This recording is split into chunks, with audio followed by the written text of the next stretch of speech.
Hello and welcome to our new lesson, vocabulary unit. These are the last two pages, what we call the blue pages.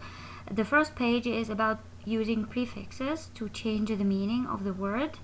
A prefix is a syllable, or two syllables that we add at the beginning of the word. Pre means before, so we add the prefix at the beginning of the word, and we have studied many prefixes before, last year and this year. And for example, this is a prefix, is a word part that or a syllable that is added to the beginning of the base word to make a new word meaning. So now what are the meanings of some prefixes? Un means not. D means remove. I think D is the new prefix. And over means too much or beyond. Too much or. So these are some examples of the prefixes that we studied before. We have re, which means again, rewrite, write again. Un, not. Unkind, not kind. Pre means before. Pre-made, made before, prepared before. Dis means not or the opposite of, like dishonest. Dishonest means not honest. Im means not or opposite of, and for example, impolite, which means not polite. None means not also. Nonsense, like having no sense, having no meaning. Miss, wrong or bad, like misbehave means behaving in a wrong way. If we move on, this is page 106 in your vocabulary workshop book. Please open your book, and these are the words at the top right. Un, if we add on to fortunate, we took fortunate in this unit, and fortunate means lucky. So if we add on to fortunate, the new word will be unfortunate, which means not fortunate, not lucky. D, if we add it to frost, we have a new word, defrost, and it means remove the frost or remove the ice. Like if you take something out from the freezer and you leave it in the room temperature to defrost or to remove its the ice or frost from around this object.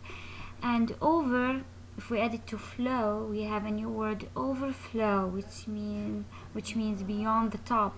Overflow, like a liquid that overflows. When you pour the water in a cup and you keep pouring it, and then the cup is full, and then you keep pouring the water and it overflows, means that the water goes beyond the top of the cup.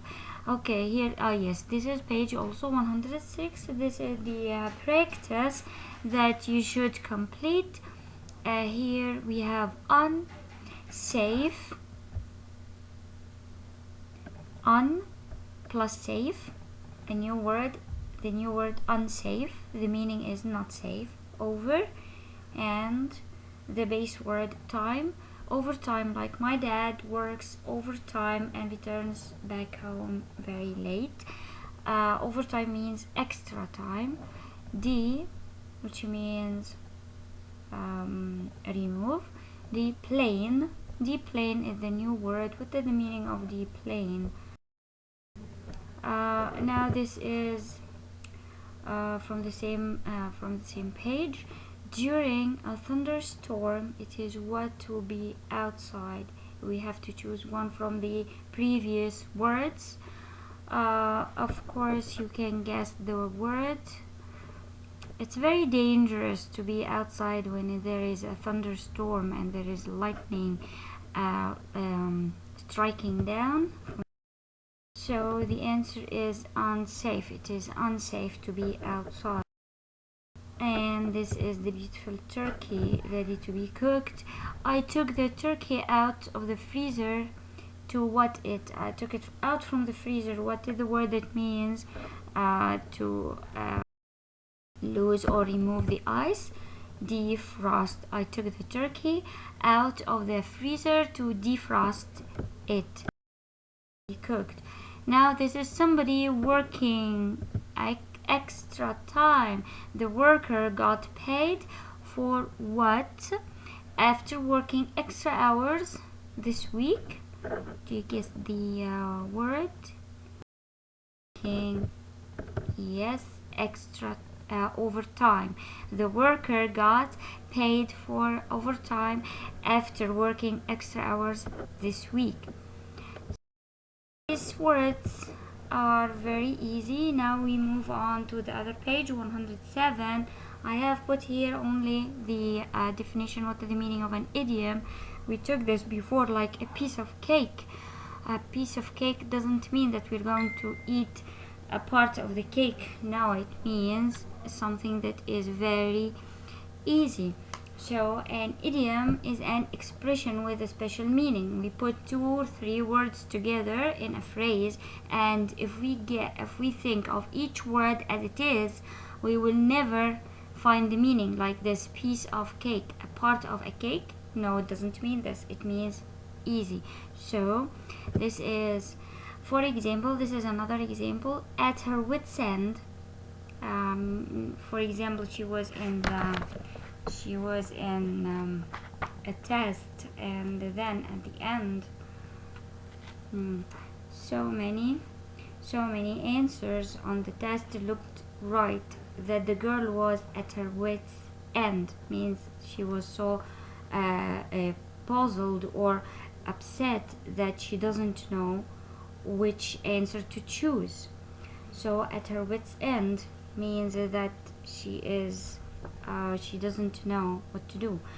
Okay, so we have other words. For example, number 1, I feel tongue-tied when I begin an oral report, but I start to relax as I speak. Now you have to choose the meaning.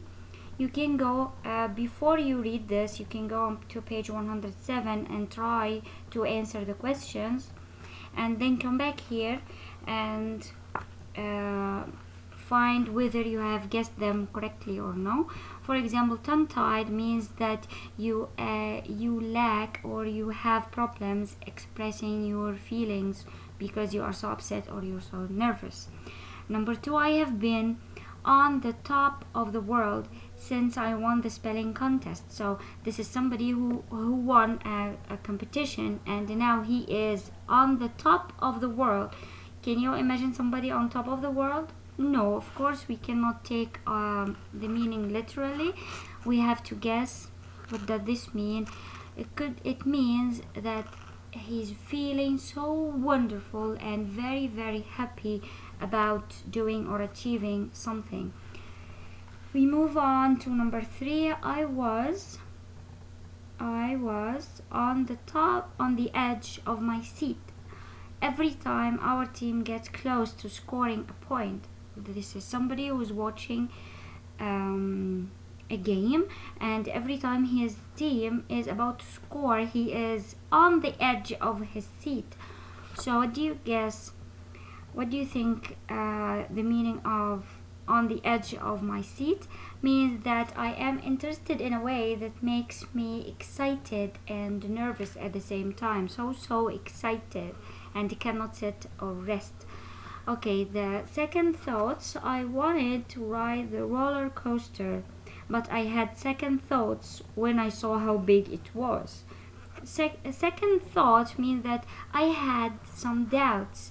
I didn't make my decision, or I changed my mind. I thought I would ride the roller coaster, but when I went there and I saw that it was very big, I changed my mind. So I had a second thoughts. Okay, girls, please go to these pages, and good luck.